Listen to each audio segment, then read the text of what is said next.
All right, let's get to this Joe Biden in Georgia. Ugh.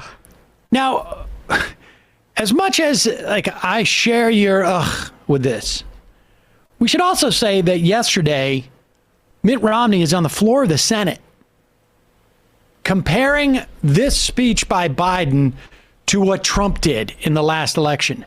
And let's be clear about what we're talking about.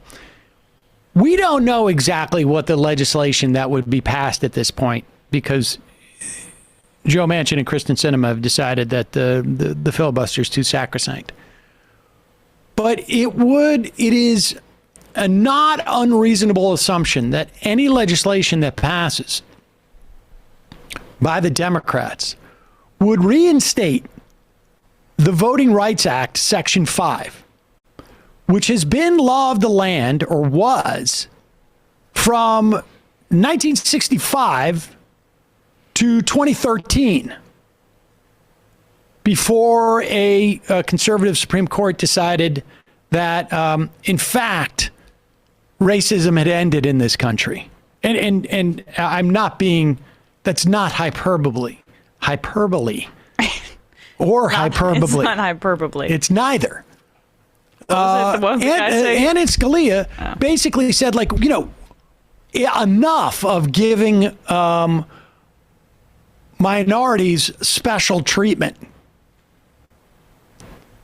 And then, of course, as soon as the Supreme Court gutted Section 5, you saw a bevy of these same states that were under the pre-clearance provision go and institute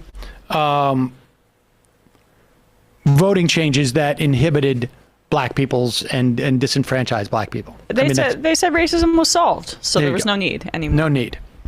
But here is Joe Biden delivering this speech in Atlanta, and,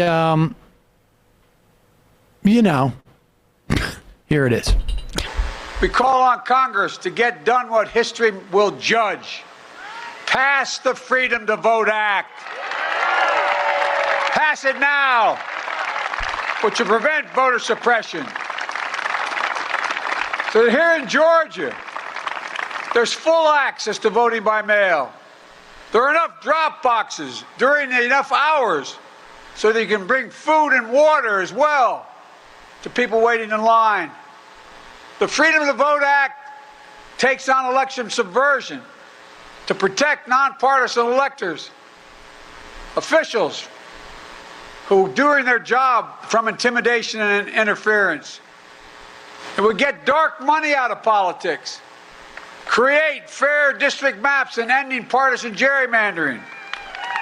Look, it's also time to pass the John Lewis Voting Rights Advancement Act.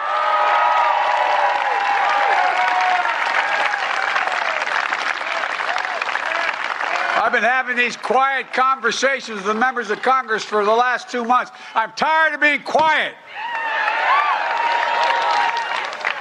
Folks, it'll restore the strength of the Voting Rights Act of '65, the one President Johnson signed after John Lewis was beaten, nearly killed on Bloody Sunday, only to have the Supreme Court weakened in multiple times over the past decade.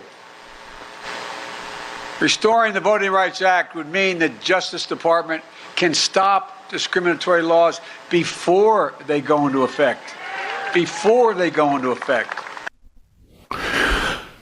I mean, all well and good. I suspect that maybe there should have been a slightly bigger investment than 2 months of being quiet with the senators. Maybe we should have seen this coming down the pike a little bit. Maybe a year into the presidency. It could have been maybe 3 or 4 months, even maybe 2.5 months, maybe 9 or 10 weeks. I mean, can you imagine LBJ? I'm really tired of whispering to people. Maybe you shouldn't have been so quiet. Maybe there should have been usage of the powers of the presidency to leverage Joe Manchin's behavior.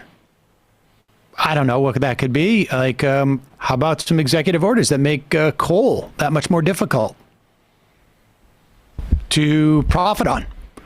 Or, I mean, is there really nothing to investigate? Like, yeah, I mean, this is stuff is hardball politics.